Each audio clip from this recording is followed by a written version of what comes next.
Cabinet ಕಸರತ್ತು climax. Karnataka ಕಾಂಗ್ರೆಸ್ನಲ್ಲಿ ತಿಂಗಳುಗಳಿಂದ ಮುಂದೂಡಲ್ಪಟ್ಟಿದ್ದ ಸಂಪುಟ ವಿಸ್ತರಣೆ ಪ್ರಕ್ರಿಯೆ ಇದೀಗ ನಿರ್ಣಾಯಕ ಹಂತ ತಲುಪಿದೆ.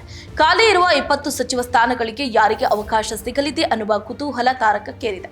ದೆಹಲಿಯಲ್ಲಿ ಕಾಂಗ್ರೆಸ್ ಹೈಕಮಾಂಡ್ ನಡೆಸ್ತಾ ಇರುವ ಮಹತ್ವದ ಸಭೆಯಲ್ಲಿ ಮುಖ್ಯಮಂತ್ರಿ ಡಿಕೆ ಶಿವಕುಮಾರ್, ಮಾಜಿ ಮುಖ್ಯಮಂತ್ರಿ ಸಿದ್ದರಾಮಯ್ಯ ಹಾಗೂ ಕೆಪಿಸಿಸಿ ಅಧ್ಯಕ್ಷ ಬಿಕೆ ಹರಿಪ್ರಸಾದ್ ತಮ್ಮ ಪಟ್ಟಿಯಲ್ಲಿರುವ ಶಾಸಕರ ಪರ ಬ್ಯಾಟಿಂಗ್ ಅನ್ನು ನಡೆಸಲಿದ್ದಾರೆ. ಈ ಸಭೆಯ ಬಳಿಕವೇ ಸಂಪುಟದ ಅಂತಿಮ ಚಿತ್ರಣ ಬಹುತೇಕ ಸ್ಪಷ್ಟ ಆಗುವ ಸಾಧ್ಯತೆ ಇದೆ. ಇದರ ಬಗ್ಗೆ ಒಂದು ಕಂಪ್ಲೀಟ್ ವರದಿ ಇಲ್ಲಿದೆ ನೋಡಿ. ಕೈಪಾಳ್ಯದಲ್ಲಿ ಕ್ಯಾಬಿನೆಟ್ ಕಸರತ್ತಿನ ಕ್ಲೈಮ್ಯಾಕ್ಸ್. ಆಕಾಂಕ್ಷಿಗಳಲ್ಲಿ ಹೊಸ ಭರವಸೆ. High voltage meeting. ಕರ್ನಾಟಕದ 20 ಸಚಿವ ಸ್ಥಾನಗಳಿಗೆ ಭವಿಷ್ಯ ನಿರ್ಧಾರ.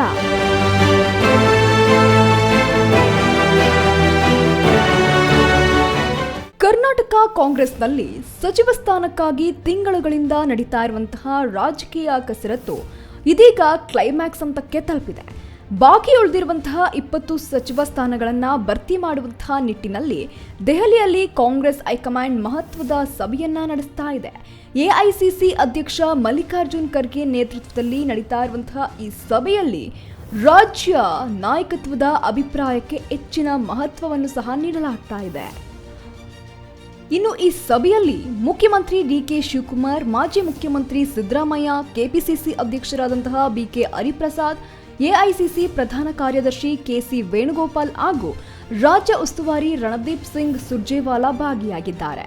ಆದರೆ ಕಾಂಗ್ರೆಸ್ ನಾಯಕ ರಾಹುಲ್ ಗಾಂಧಿ ವಿದೇಶಿ ಪ್ರವಾಸದಲ್ಲಿರುವಂತಹ ಕಾರಣ ಮೊದಲ ಹಂತದ ಸಭೆಗೆ ಗೈರಾಗಿದ್ರು. ಇದೀಗ ರಾಹುಲ್ ಗಾಂಧಿ ವಿದೇಶದಿಂದ ವಾಪಸ್ಸಾಗ್ತಾ ಇದ್ದಂತೆ ರಾಜ್ಯ ಕೈ ನಾಯಕರು ದೆಹಲಿಗೆ ಹಾರಿದ್ದಾರೆ. ಅಂತಿಮ ಹಂತದಲ್ಲಿ ಅವರ ಒಪ್ಪಿಗೆ ಪಡೆದು ಪಟ್ಟಿಯನ್ನ ಬಿಡುಗಡೆ ಮಾಡುವಂತಹ ಸಾಧ್ಯತೆಯೂ ಕೂಡ ಇದೀಗ ಕಾಣ್ತಾ ಇದೆ. ಒಟ್ಟಾರೆ ಇದೀಗ ಸಂಪುಟ ವಿಸ್ತರಣೆಯಲ್ಲಿ ಮುಖ್ಯಮಂತ್ರಿ ಡಿಕೆ ಶಿವಕುಮಾರ್ ತಮ್ಮ ಆಪ್ತರಿಗೆ ಹೆಚ್ಚಿನ ಪ್ರಾತಿನಿಧ್ಯವನ್ನ ನೀಡುವಂತಹ ಪ್ರಯತ್ನವನ್ನ ನಡೆಸ್ತಾ ಇದ್ದಾರಂತೆ. ಮತ್ತೊಂದೆಡೆ ಸಿದ್ದರಾಮಯ್ಯ ತಮ್ಮ ಆಪ್ತ ಮಾಜಿ ಸಚಿವರು ಹಾಗೂ ಹಿರಿಯ ಶಾಸಕರಿಗೆ ಅವಕಾಶವನ್ನ ಕೊಡಿಸುವಂತಹ ತಂತ್ರವನ್ನ ರೂಪಿಸಿದ್ದಾರೆ. ಕೆಪಿಸಿಸಿ ಅಧ್ಯಕ್ಷರಾದಂತಹ ಬಿಕೆ ಹರಿಪ್ರಸಾದ್ ಕೂಡ ತಮ್ಮ ಬೆಂಬಲಿಗರಿಗೆ ಸಚಿವ ಸ್ಥಾನವನ್ನ ದೊರಕಿಸಲು ಲಾಬಿಯನ್ನ ನಡೆಸ್ತಾ ಇದ್ದಾರೆ ಎಂಬ ಮಾಹಿತಿಯೂ ಸಹ ಇದೀಗ ಕಾಂಗ್ರೆಸ್ ಮೂಲಗಳಿಂದ ಕೇಳಿ ಬರ್ತಾ ಇದೆ. ಇನ್ನು ಜಾತಿಯ ಲೆಕ್ಕಾಚಾರ, ಪ್ರಾದೇಶಿಕ ಸಮತೋಲನ, ಹಿರಿಯರು ಯುವಕರಿಗೆ ಅವಕಾಶ, ಮಹಿಳಾ ಪ್ರಾತಿನಿಧ್ಯ, ಚುನಾವಣೆಗಳಲ್ಲಿ ಪಕ್ಷಕ್ಕಾಗಿ ದುಡಿದವರ ಸೇವೆ ಸೇರಿದಂತೆ ಹಲವು ಮಾನದಂಡಗಳ ಆಧಾರದ ಮೇಲೆ ಸಚಿವರ ಆಯ್ಕೆ ನಡೆಯುವಂತಹ ಸಾಧ್ಯತೆ ಇದೆ. ಹೀಗಾಗಿ ಸಚಿವ ಸ್ಥಾನಕ್ಕೆ ಭಾರಿ ಲಾಬಿ ಕೂಡ ದೆಹಲಿಯಲ್ಲಿ ಜೋರಾಗಿದೆ. ಸಂಪುಟ ವಿಸ್ತರಣೆ ವಿಳಂಬ ಆಗ್ತಾ ಇದ್ದಂತೆ ಕಾಂಗ್ರೆಸ್ನಲ್ಲಿ ಅಸಮಾಧಾನ ಹೆಚ್ಚಾಗ್ತಾ ಇದ್ದು ಸಚಿವ ಸ್ಥಾನ ಸಿಗಲಿದೆ ಎಂಬ ನಿರೀಕ್ಷೆಯಲ್ಲಿ ಹಲವು ಶಾಸಕರು ತಿಂಗಳುಗಳಿಂದ ಕಾಯ್ತಾ ಇದ್ರು. ಕೆಲವರು ಬಹಿರಂಗವಾಗಿ ಅಸಮಾಧಾನ ವ್ಯಕ್ತಪಡಿಸಿದ್ರೆ ಮತ್ತು ಕೆಲವರು ದೆಹಲಿಯಲ್ಲಿ ಹೈಕಮಾಂಡ್ ನಾಯಕರನ್ನ ಭೇಟಿ ಮಾಡಿ ತಮ್ಮ ಪರ ಮನವಿಯನ್ನ ಸಲ್ಲಿಸಿದ್ರು. ಇದೀಗ ಆ ಎಲ್ಲಾ ನಿರೀಕ್ಷೆಗಳಿಗೆ ಉತ್ತರ ಸಿಗುವಂತಹ ಸಮಯ ಬಂದಿದೆ. ಇನ್ನು ಈ ಸಭೆಯಲ್ಲಿ 3 ನಾಯಕರ ಪಟ್ಟಿಯನ್ನ ಪರಿಶೀಲಿಸಿ ಗೆಲ್ಲುವ ಸಾಮರ್ಥ್ಯ, ರಾಜಕೀಯ ಪ್ರಭಾವ, ಸಂಘಟನೆಗೆ ಕೊಡುಗೆ ಹಾಗೂ ಮುಂದಿನ ಚುನಾವಣೆಯ ಲೆಕ್ಕಾಚಾರದ ಆಧಾರದ ಮೇಲೆ ಅಂತಿಮ ಹೆಸರುಗಳಿಗೆ ಒಪ್ಪಿಗೆ ನೀಡುವಂತಹ ಸಾಧ್ಯತೆ ಇದೆ. ಕೊನೆಯ ನಿರ್ಧಾರಕ್ಕೆ ರಾಹುಲ್ ಗಾಂಧಿಯ ಒಪ್ಪಿಗೆ ಪಡೆಯುವಂತಹ ಸಾಧ್ಯತೆಯೂ ಸಹ ಹೆಚ್ಚಿದೆ. ಒಟ್ಟಾರೆ ಈ ಬಾರಿ ಸಂಪುಟ ವಿಸ್ತರಣೆ ಕೇವಲ ಸಚಿವರ ನೇಮಕಕ್ಕೆ ಮಾತ್ರ ಸೀಮಿತವಾಗಿಲ್ಲ.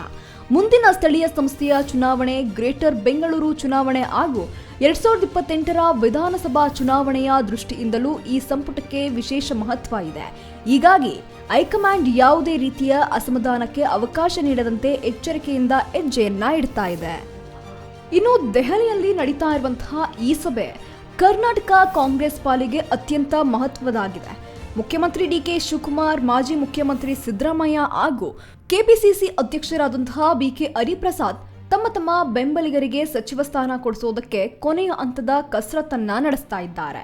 ಅಂತಿಮವಾಗಿ ರಾಹುಲ್ ಗಾಂಧಿಯ ಒಪ್ಪಿಗೆಯ ಬಳಿಕವೇ ಸಚಿವರ ಪಟ್ಟಿ ಬಿಡುಗಡೆ ಆಗುವಂತಹ ಸಾಧ್ಯತೆ ಇದ್ದು ಮುಂದಿನ 2 ಅಥವಾ 3 ದಿನಗಳಲ್ಲಿ ಅಧಿಕೃತ ಘೋಷಣೆ ಹೊರಬೀಳುವಂತಹ ನಿರೀಕ್ಷೆಯೂ ಸಹ ಇದೆ. Renuka K, political bureau, speed news Kannada, Bengaluru. ನೋಡಿದ್ರಲ್ಲ, ಸಚಿವ ಸಂಪುಟ ವಿಸ್ತರಣೆ ಮೂಲಕ ಕಾಂಗ್ರೆಸ್ ಅಸಮಾಧಾನಕ್ಕೆ ತೆರೆ ಎಳೆಯುತ್ತಾ ಅಥವಾ ಹೊಸ ಅಸಮಾಧಾನಕ್ಕೆ ನಾಂದಿ ಹಾಡುತ್ತಾ ಯಾರಿಗೆ ಸಚಿವ ಸ್ಥಾನದ ಅದೃಷ್ಟ ಒಲಿಯಲಿದೆ, ಯಾರ ಕನಸು ಕೈತಪ್ಪಲಿದೆ? ಈ ಎಲ್ಲ ಪ್ರಶ್ನೆಗಳಿಗೆ ಮುಂದಿನ ಕೆಲವೇ ದಿನಗಳಲ್ಲಿ ಉತ್ತರ ಸಿಗುತ್ತೆ. ಕಾದು ನೋಡ್ತಾ ಇರಿ.